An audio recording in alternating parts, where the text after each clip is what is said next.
di kesempatan hari ini saya mengucapkan banyak terima kasih Bu atas ketersediaan waktunya Ibu, dan saya juga mohon maaf mungkin menyita waktu dan aktivitas Ibu. Hari ini saya ingin berbincang sedikit tentang atau sharing tentang keputusan-keputusan yang sering didapati di sekolah Ibu. Karena kebanyakan keputusan-keputusan itu kan mesti ada di setiap sekolah Ibu yang harus dipecahkan terkait permasalahan dari yang merupakan dilema etika atau rujukan moral. Nah, ada beberapa pertanyaan nih Bu yang ingin saya tanyakan terkait masalah tersebut. Yang pertama itu, bagaimana sih Bu Ibu mengidentifikasi kasus yang merupakan kasus dilema etika atau kasus rujukan moral? Terima kasih Mas Dimas untuk pertanyaannya. Akan saya jawab sebisa saya. Kami bisa tahu jika ada keputusan dilema etika pada situasi di mana kepentingan atau nilai-nilai bertentangan. Misalnya, jika ada siswa yang mengalami masalah di rumah dan itu berdampak pada sekolah, atau pada keputusan yang sulit yang harus dibuat, atau kita harus berhati-hati dan mendiskusikannya dengan baik. Jadi harus mendiskusikan gitu. Harus didiskusikan. Berarti termasuk permasalahan mungkin dengan benar yang masuk dalam dilema etika. Kemudian ada lagi Bu bagaimana pengambilan keputusan di sekolah Ibu ini, terutama untuk kasus-kasus di mana ada dua kepentingan yang sama-sama benar Bu. Terima kasih. Yang mengandung nilai-nilai kebajikan. Terima kasih.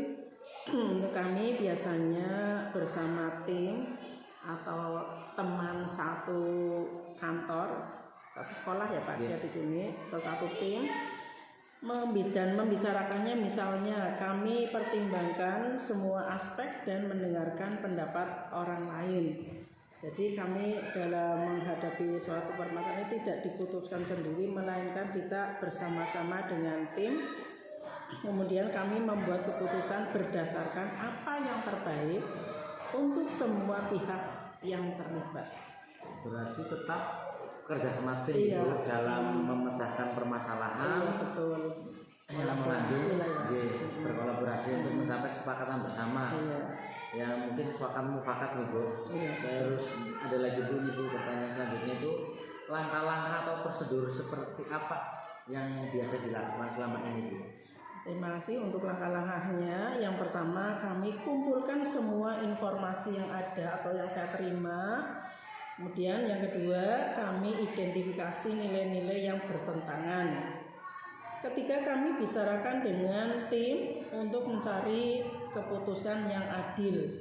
Setelah itu kami buat keputusan dan keputusan rencana untuk melaksanakannya. Lengkap sekali Ibu, dari pertama itu mengumpulkan informasi, kemudian mengidentifikasi, kemudian mencari keputusan bersama dan agar mencapai kesepakatan bersama yang adil Ibu. Kemudian ada lagi Bu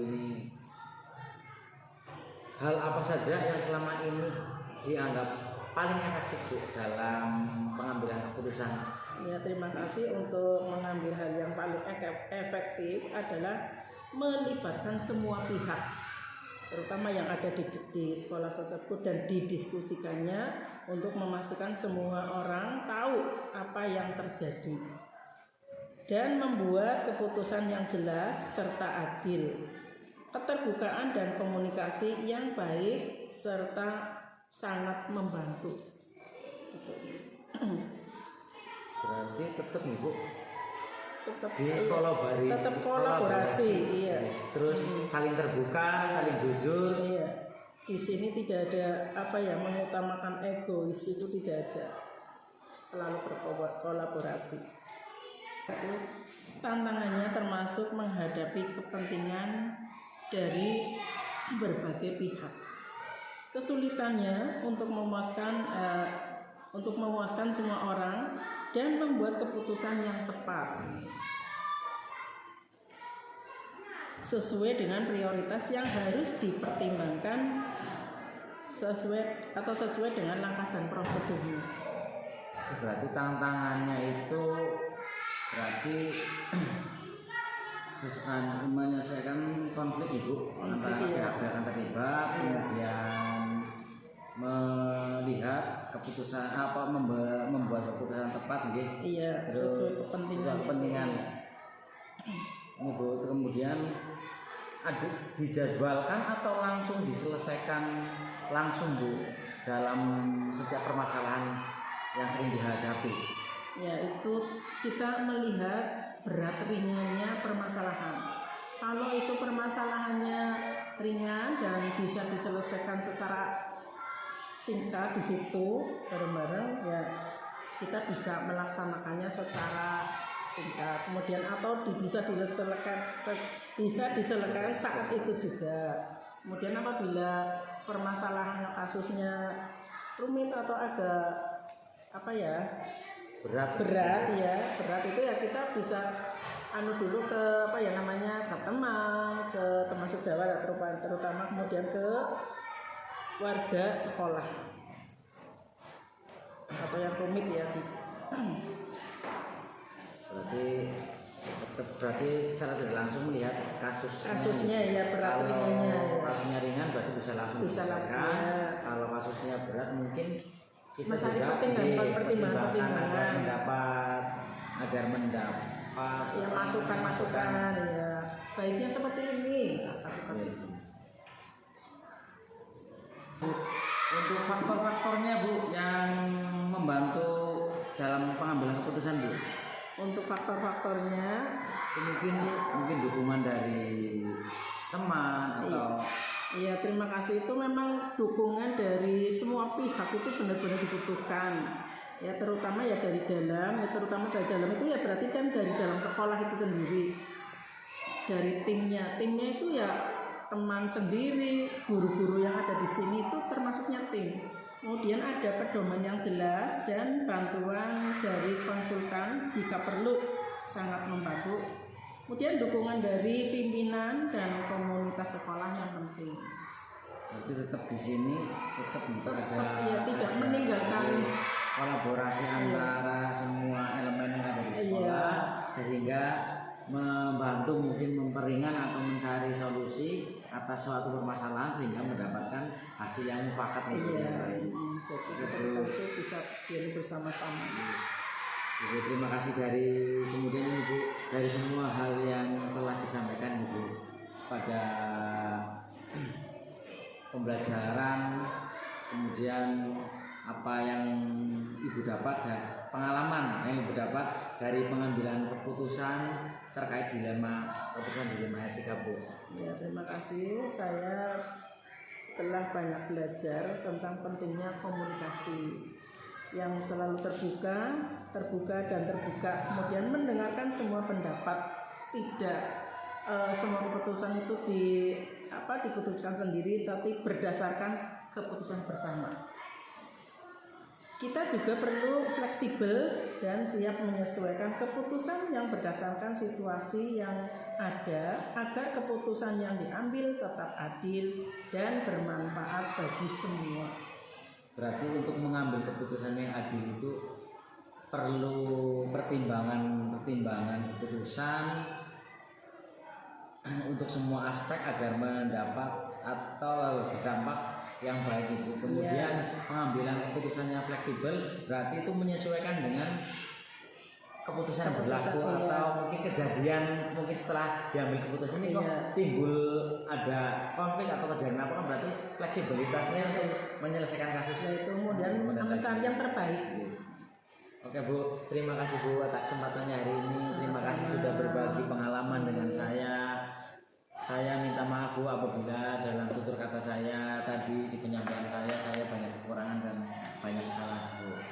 sama-sama.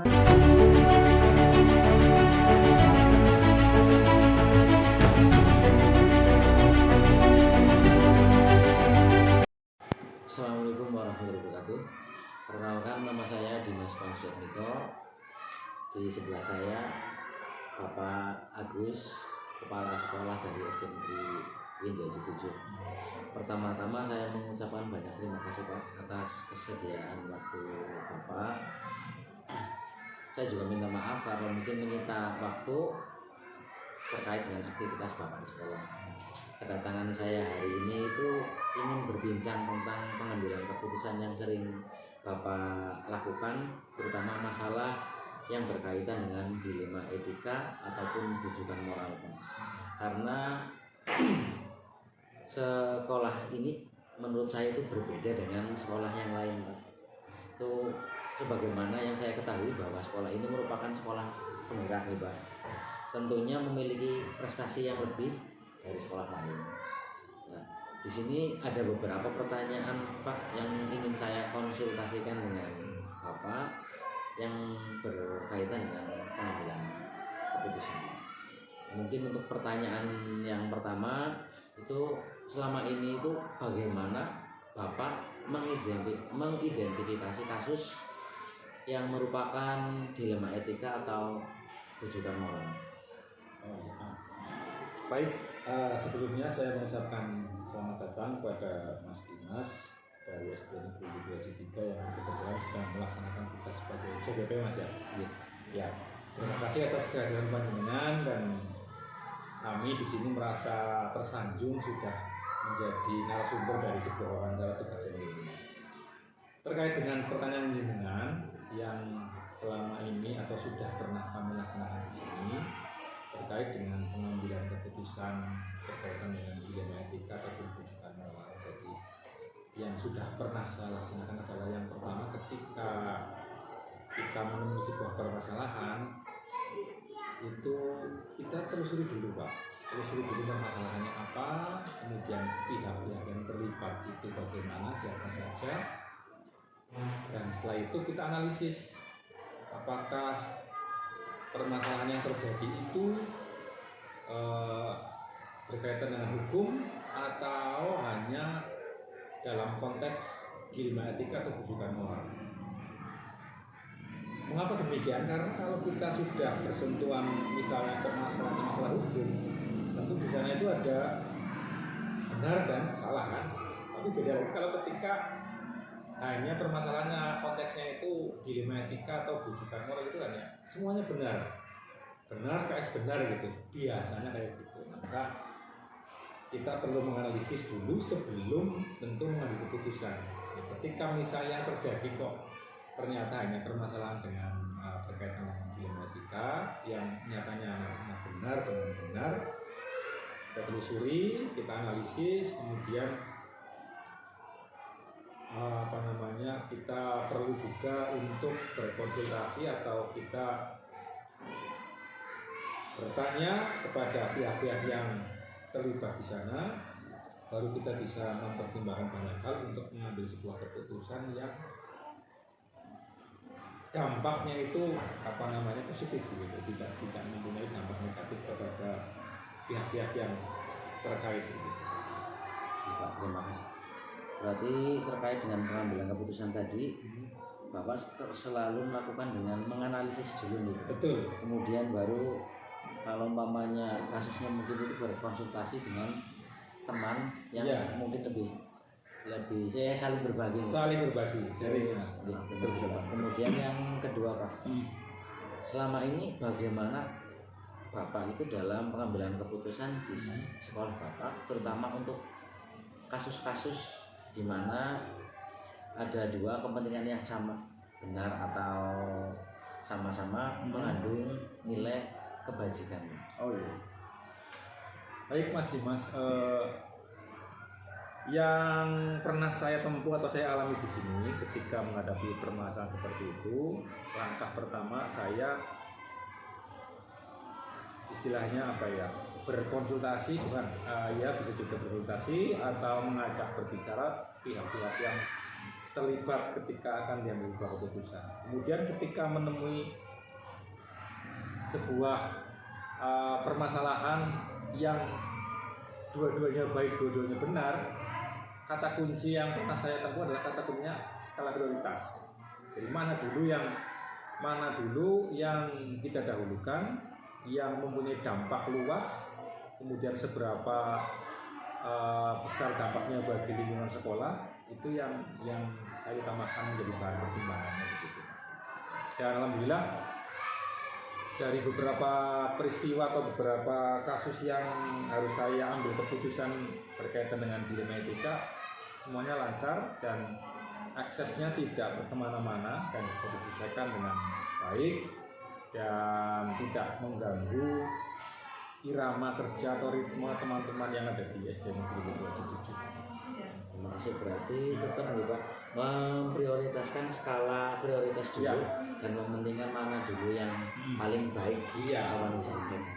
Nah untuk berikutnya Pak, bagaimana langkah-langkah atau prosedur yang biasa dilakukan selama ini? Untuk langkah ataupun prosedur yang saya tempuh ketika menghadapi sebuah permasalahan yang harus saya ambil keputusannya, itu tadi sebagaimana saya sampaikan di awal bahwa kita menganalisis, kemudian mengumpulkan informasi-informasi selengkap mungkin ya dari berbagai pihak, baik itu mungkin guru ataupun bila perlu dari masyarakat. Kemudian setelah terkumpul informasi yang lengkap, itu kita identifikasi dalam arti dari informasi itu mana yang bertentangan, mana yang selaras dan sebagainya. Kemudian kita analisis, kita pertimbangkan dampak dari jika kita misalnya menempuh langkah A, dampaknya apa? Langkah B, dampaknya seperti apa? Aksesnya bagaimana? Karena tentu ini juga perlu mempertimbangkan kondisi psikologis teman-teman, kondisi lingkungan sosial masyarakat, ya itu juga menurut saya sangat penting karena lingkungan masyarakat juga sangat berpengaruh. Ya satu contoh begini, lingkungan masyarakat Widoaji 7, Mungguan dan sekitarnya tentu berbeda karakternya dengan masyarakat. Contoh misalnya di Gunung Agung lah ya, atau mungkin yang terdekat di wilayah Widoaji sana, itu dan sebagainya. Makanya ketika ada sebuah persoalan, faktor lingkungan sosial masyarakat sekitar sekolah juga menjadi bahan pertimbangan.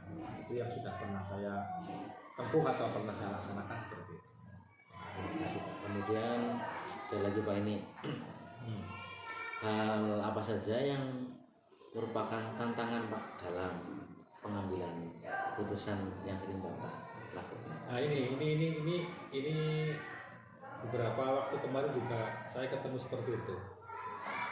Yang menurut saya menjadi ya dalam tanda kutip tantangan lah ya, itu kadang-kadang kita berbenturan dengan regulasi Pak, dengan peraturan gitu ya. Contoh begini, kita pihak sekolah kadang-kadang suatu saat barangkali memerlukan yang namanya PSM, peran serta masyarakat. Tapi di sisi lain seringkali kita juga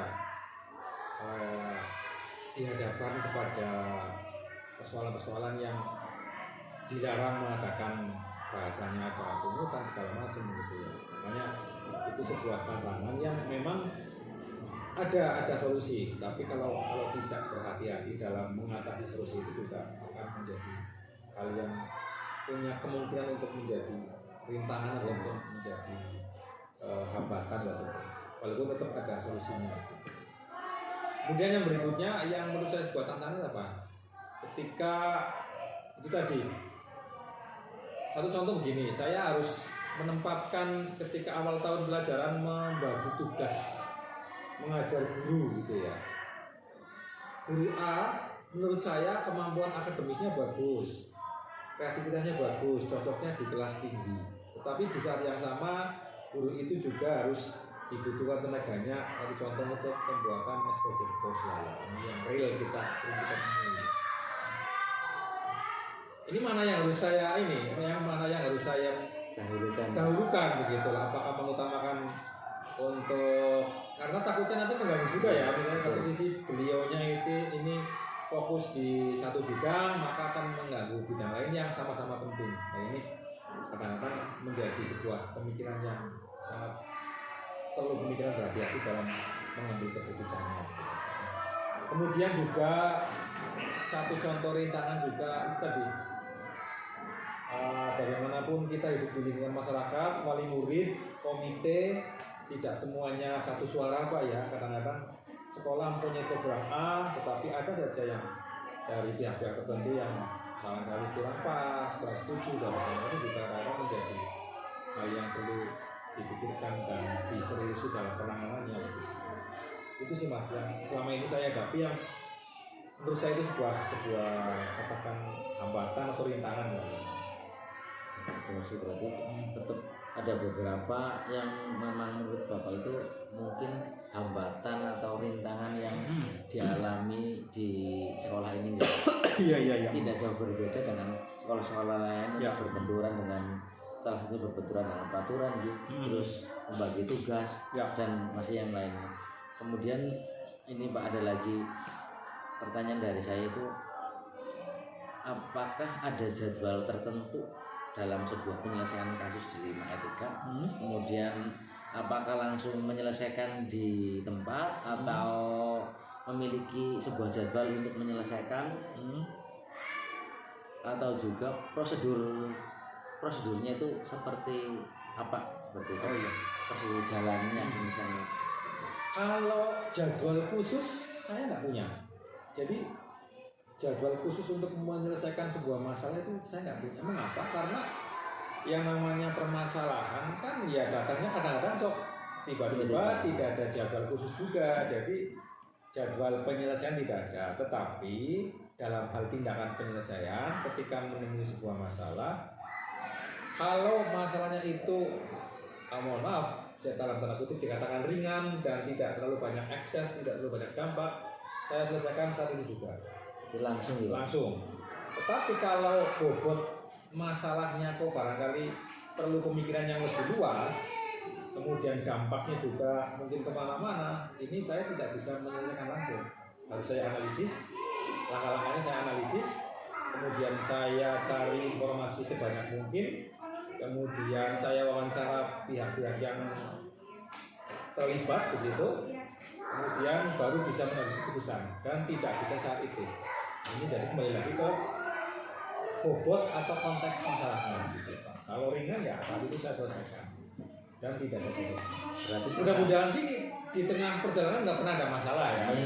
Seperti itu. Berarti untuk penyelesaian masalah atau kasus tergantung dari permasalahan itu. Seandainya masalah itu bisa diselesaikan secara langsung, berarti langsung. Seandainya memang masalah itu mungkin dampaknya bisa ke mana-mana, mungkin perlu digali lagi bagaimana proses penyelesaiannya agar bisa seperti itu. Yang baik. Terima kasih.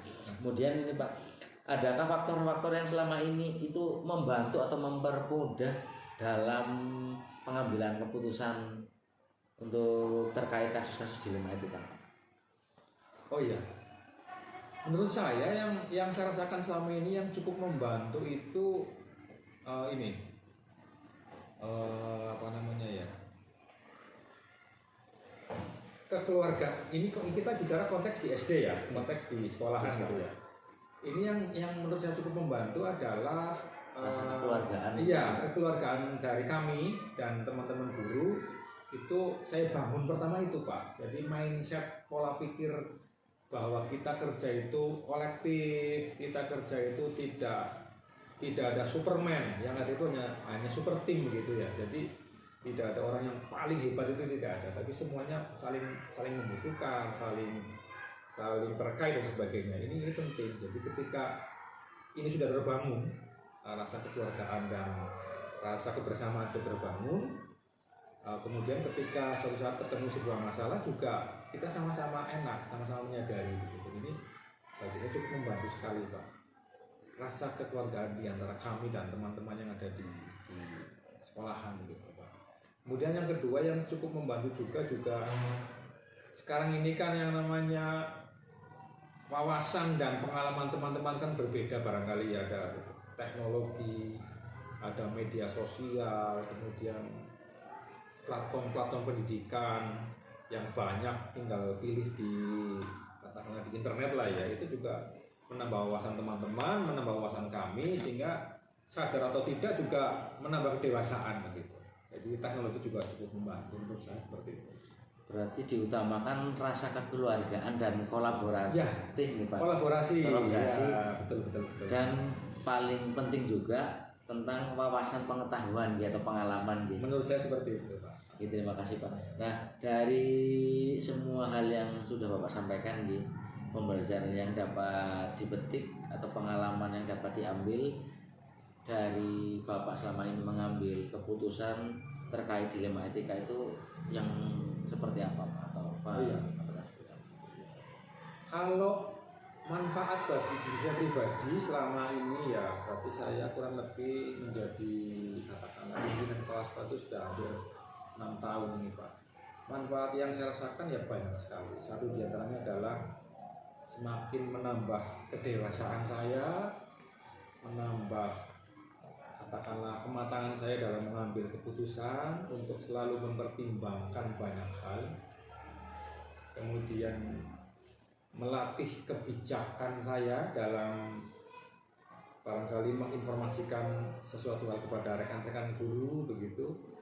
Kemudian juga satu hal yang saya rasakan ini apa ya sebagai katakan dalam tanda kutip orang tua di sekolahan itu kan semakin menambah pengalaman dan kedewasaan saya.